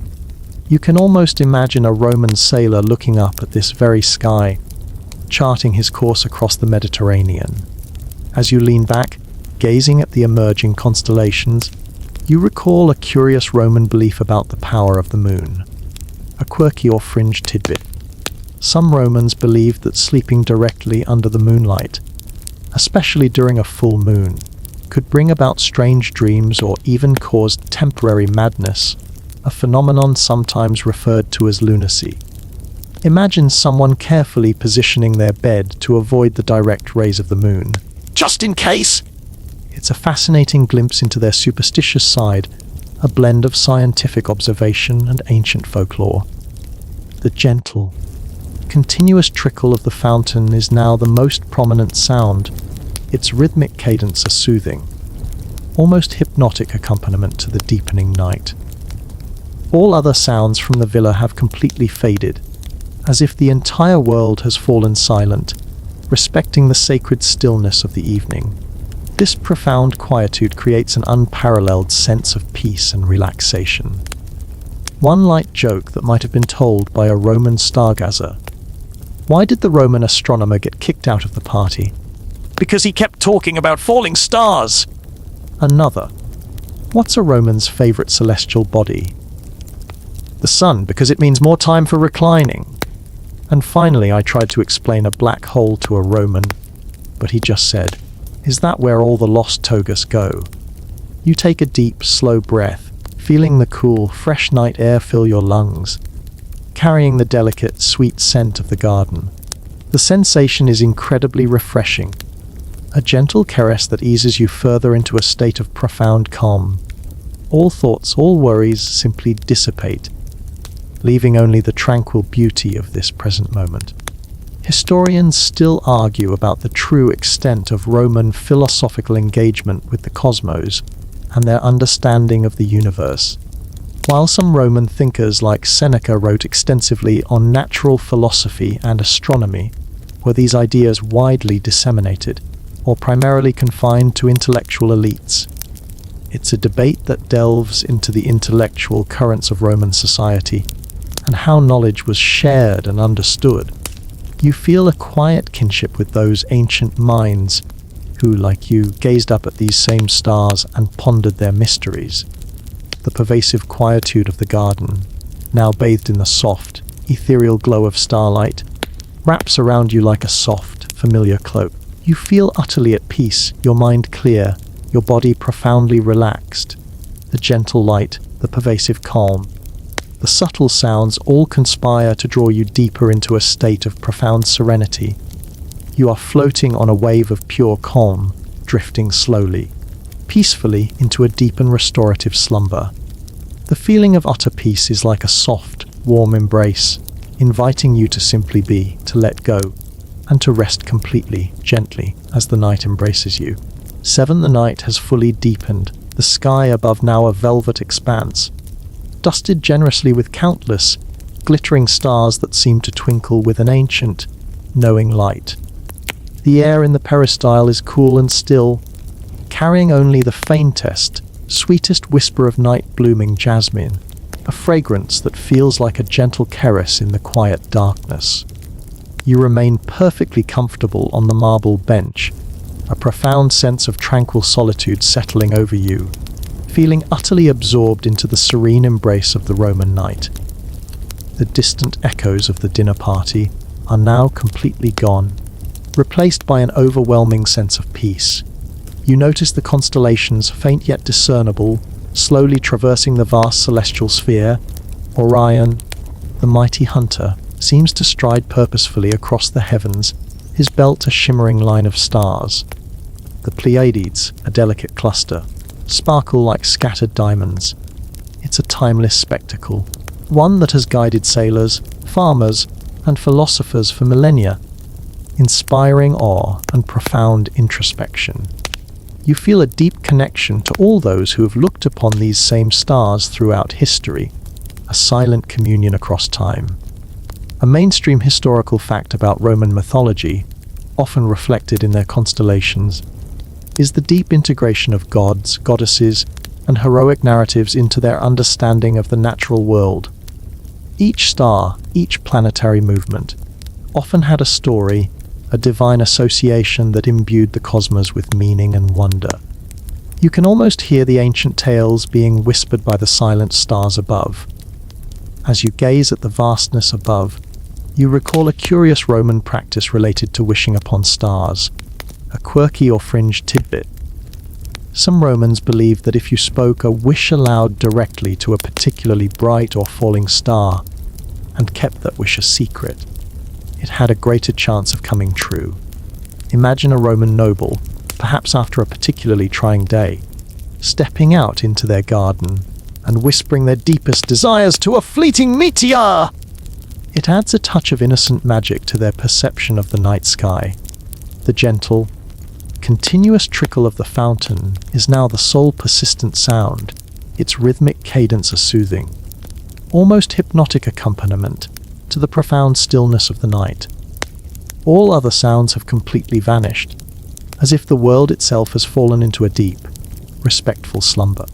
This complete quietude creates an unparalleled sense of deep peace and utter relaxation. One light joke that might have been told by a Roman poet under the stars. Why did the Roman get lost in the forest at night?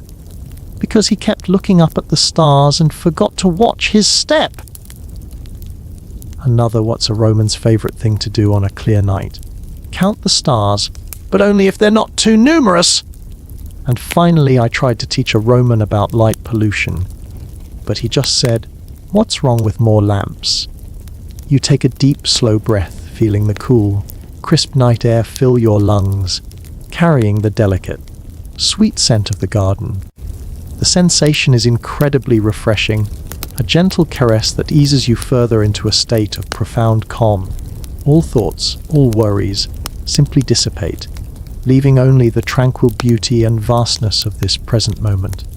Historians still argue about the true extent to which Roman common people understood and engaged with the more complex aspects of astronomy and astrology. While the elite often had tutors and access to specialized knowledge, did the average Roman citizen simply rely on popular superstitions and basic celestial observations for their daily lives? It's a debate that delves into the intellectual accessibility of knowledge in ancient Rome and how scientific understanding permeated different social strata. You feel a quiet wonder at the shared human experience of gazing at the stars, regardless of one's background. The pervasive quietude of the garden, now fully immersed in the soft, ethereal glow of starlight, wraps around you like a soft, familiar cloak. You feel utterly at peace, your mind clear, your body profoundly relaxed. The gentle light, the pervasive calm. The subtle sounds all conspire to draw you deeper into a state of profound serenity. You are floating on a wave of pure calm, drifting slowly, peacefully into a deep and restorative slumber. The feeling of utter peace is like a soft, warm embrace, inviting you to simply be, to let go, and to rest completely, gently, as the deep night embraces you. The night is at its deepest, most profound point, the stars overhead blazing with an intense, unwavering brilliance in the inky blackness. The air in the peristyle is cool and utterly still, carrying only the faintest, most delicate whisper of the night blooming jasmine, a fragrance that feels like a dream. You are perfectly motionless on the marble bench, a sense of profound, tranquil solitude embracing you entirely, feeling utterly lost in the serene depth of the Roman night. All echoes of the dinner party have dissolved into the vast, silent expanse, replaced by an absolute, encompassing peace. You notice the Milky Way, a shimmering river of starlight, stretching across the sky, a breathtaking testament to the immensity of the cosmos. Individual stars seem to resolve into nebulous clouds of light, hinting at countless distant suns and galaxies.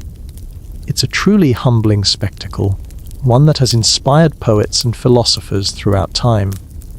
Inviting contemplation on existence itself, you feel a powerful connection to the ancient Roman mind, contemplating these same timeless wonders under the same vast sky. A mainstream historical fact about Roman beliefs regarding the afterlife is their complex and varied perspectives, often influenced by Greek philosophy and their own ancestral traditions. While some believed in a shadowy underworld Hades or Orcus, others hoped for a more idyllic existence in the Elysian fields, a place of peace and rest for the virtuous. The stars might have represented the distant homes of heroes, or the resting places of the gods. You can almost feel the weight of these ancient beliefs in the air. As you gaze into the infinite depths above, you recall a curious Roman funeral custom tied to the night sky, a quirky or fringe tidbit. Some wealthy Romans would commission elaborate tombs that featured celestial motifs, such as carved stars, moon phases, or even depictions of constellations, symbolizing the soul's journey to the heavens, or its eternal rest among the stars. Imagine a grand mausoleum adorned with a sculpted replica of the night sky, a permanent memorial to a life that had passed into the cosmic realm. It adds a deeply poetic, if poignant, layer to their view of death and legacy. The gentle, continuous trickle of the fountain is now the only sound, its rhythmic cadence a soft, unchanging hum that has become one with the profound stillness of the night. All other sounds have vanished without a trace, as if the entire world has entered a state of perfect, dreamless sleep. This complete quietude creates an unparalleled sense of absolute peace and utter relaxation, drawing you deeper into its embrace. One light joke that might have been told by a Roman philosopher contemplating the stars. Why did the Roman deity get bad grades in astronomy? Because he kept confusing the stars with his own glorious halo. Another, what's a Roman's favorite kind of silence? The kind that's so quiet you can almost hear the universe whispering secrets. And finally, I tried to explain dark matter to a Roman, but he just thought I was talking about really dirty toga laundry. You take a deep, slow breath, feeling the cool, crisp night air fill your lungs, carrying the faint, sweet scent of the garden. The sensation is incredibly refreshing, a gentle caress that eases you further into a state of profound calm. All thoughts, all worries, all distinctions simply dissipate, leaving only the boundless tranquility of this present moment and the vast, silent canvas of the night. Historians still argue about the true influence of Stoic philosophy on Roman everyday life and their approach to death. While Stoicism encouraged acceptance of fate and emotional detachment, did these philosophical ideals truly permeate the broader population, or were they primarily intellectual exercises for the elite? It's a debate that delves into the lived reality of ancient Roman beliefs and how philosophical concepts shaped individual experiences of life and death. You feel a quiet resonance with the ancient desire for peace, whether earthly or celestial. The pervasive quietude of the garden, now entirely immersed in the soft, ethereal glow of starlight, wraps around you like a soft, familiar cloak. You feel utterly at peace, your mind clear, your body profoundly relaxed. The gentle light, the pervasive calm, the subtle sounds all conspire to draw you deeper into a state of profound serenity. You are floating on a wave of pure calm, drifting slowly, peacefully into a deep and restorative slumber. The feeling of utter peace is like a soft, warm embrace, inviting you to simply be, to let go, and to rest completely gently as the profound, beautiful night embraces you. The night is in its deepest slumber. The stars above like scattered jewels on a boundless velvet cloth, their light an ancient, silent song. The air in the peristyle is cool and motionless, carrying only the faintest, most delicate hint of night-blooming jasmine, a fragrance that feels like a whisper from a dream. You are utterly still on the marble bench, a sense of profound, tranquil oblivion washing over you, feeling completely integrated into the serene depth of the Roman night. All memory of the dinner party has faded into the vast, silent expanse, replaced by an absolute, encompassing peace that touches your very core. You notice the subtle movement of celestial bodies, an imperceptible drift of the constellations across the black expanse. The grandeur of the cosmos unfolds in silent majesty, a timeless dance that has captivated humanity for all of recorded history. It's a truly humbling and beautiful sight, one that invites deep introspection and a profound sense of interconnectedness with the universe. You feel a deep, quiet reverence for this enduring beauty, a silent understanding that transcends language and time. A mainstream historical fact about Roman engineering, often used in their grand public works, is their remarkable understanding of hydraulics and water management. Their aqueducts, fountains, and bath systems were marvels of their age, ensuring a constant supply of fresh water to their cities and villas, a vital component of both daily life and aesthetic pleasure. The gentle trickle of the fountain beside you is a small, living echo of this monumental achievement. As you drift deeper into this tranquil state, you recall a curious Roman belief about the power of certain gemstones under moonlight. A quirky or fringe tidbit. Some Romans believed that certain crystals, particularly moonstones or opals, when left out under the full moon, would absorb its power and bring good fortune or enhance prophetic dreams. Imagine a Roman noble carefully placing their prized gems on a windowsill to charge them under the lunar glow.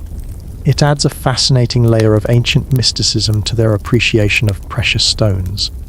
The gentle, continuous trickle of the fountain is now the sole sound, its rhythmic cadence a soft, unchanging hum that has become one with the profound stillness of the night.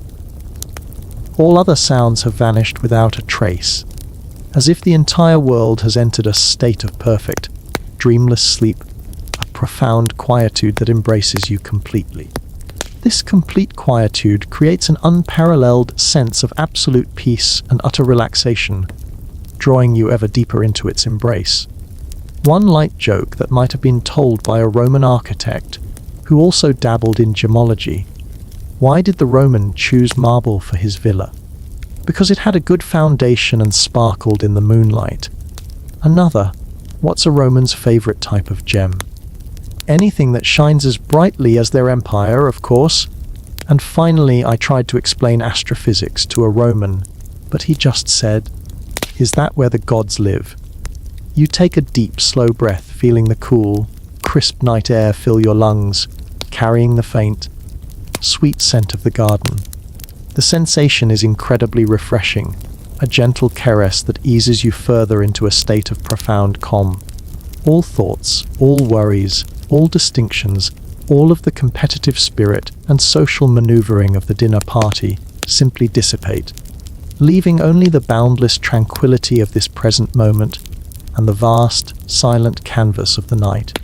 Historians still argue about the true practical application versus symbolic significance of much of Roman knowledge, particularly in areas like engineering and medicine.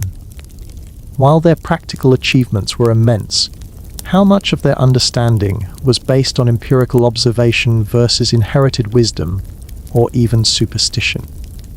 It's a debate that delves into the nature of knowledge acquisition in the ancient world. You feel a quiet appreciation for both their genius and their enduring mysteries. The pervasive quietude of the garden, now fully immersed in the soft, ethereal glow of starlight, wraps around you like a soft, familiar cloak. You feel utterly at peace, your mind clear, your body profoundly relaxed. The gentle light, the pervasive calm, the subtle sounds all conspire to draw you deeper into a state of profound serenity. You are floating on a wave of pure calm, drifting slowly, peacefully into a deep and restorative slumber. The feeling of utter peace is like a soft, warm embrace, inviting you to simply be, to let go, and to rest completely, gently, as the profound, beautiful night embraces you and your dreams.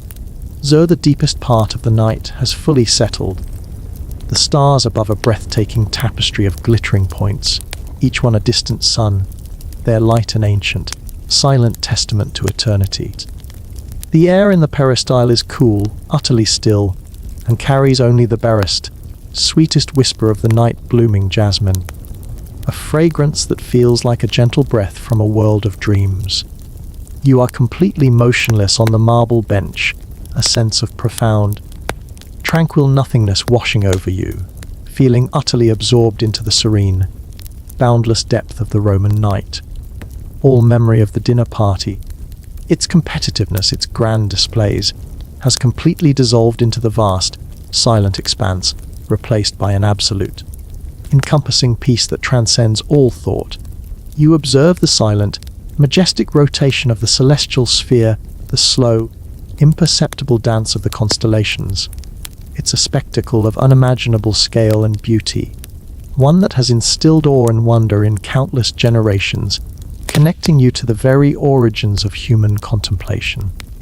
You feel a powerful, yet gentle, sense of belonging within this grand cosmic rhythm, a quiet understanding of your place in the universe. A mainstream historical fact about Roman philosophy, often contemplated under such vast skies, is the Epicurean emphasis on achieving ataraxia, a state of serene calmness and freedom from disturbance. While not a universal philosophy, it offered a path to inner peace through moderation and the avoidance of pain and fear. You can almost feel this ancient ideal of tranquility permeating the air around you, a silent invitation to let go of all anxieties. As you drift deeper into this state of profound serenity, you recall a curious Roman custom related to making wishes under the stars. A quirky or fringe tidbit some Romans, particularly those seeking guidance or inspiration, would sleep outdoors under the open sky in a practice known as incubation, believing that the gods would send them prophetic dreams or visions. Imagine seeking divine wisdom by simply camping out in your garden. It adds a fascinating layer of direct, personal connection to the divine in their spiritual world. The gentle, continuous trickle of the fountain is now the sole audible sound, its rhythmic cadence a soft, unchanging hum that has merged completely with the profound stillness of the night. All other sounds have vanished without a trace, as if the entire world has entered a state of perfect, dreamless sleep, a complete and absolute quietude that embraces you fully. This unparalleled silence creates an unmatched sense of absolute peace and utter relaxation, drawing you inexorably into its embrace. One light joke that might have been told by a Roman philosopher finding unexpected peace. Why did the Roman senator meditate in the garden? Because he wanted to find his inner toga. Another what's a Roman's favorite type of tranquility. The kind where you don't have to worry about the next invasion. And finally, I tried to explain quantum physics to a Roman, but he just kept saying, "Is it bigger than an elephant?" You take a deep, slow breath, feeling the cool, crisp night air fill your lungs, carrying the faintest, sweetest scent of the garden. The sensation is incredibly refreshing, a gentle caress that eases you further into a state of profound calm. All thoughts, all worries, all distinctions, all of the competitive spirit and social maneuvering of the dinner party, and indeed, all sense of your own self as separate from this peaceful moment, simply dissipate, leaving only the boundless tranquility of this present moment and the vast, silent canvas of the night. Historians still argue about the true nature of Roman spirituality and how deeply it influenced individual lives beyond public rituals and state cults. While official religion was often pragmatic and focused on maintaining favor with the gods for the good of the state, was there also a widespread personal piety, a seeking of individual spiritual peace through contemplation or philosophical practice? It's a debate that delves into the private inner lives of ancient Romans. You feel a quiet, profound connection to their enduring human quest for meaning and peace. The pervasive quietude of the garden, now utterly immersed in the soft, ethereal glow of starlight, wraps around you like a soft, familiar cloak. You feel utterly at peace, your mind clear, your body profoundly relaxed, suspended in a state of grace. The gentle light, the pervasive calm, the subtle sounds all conspire to draw you deeper into a state of profound serenity. You are floating on a wave of pure, absolute calm, drifting slowly, peacefully into the deepest, most restorative slumber imaginable. The feeling of utter peace is like a soft, warm embrace, inviting you to simply be, to let go of everything, and to rest completely, gently, as the profound, beautiful, boundless night embraces you and carries you effortlessly into dreams, into a timeless rest.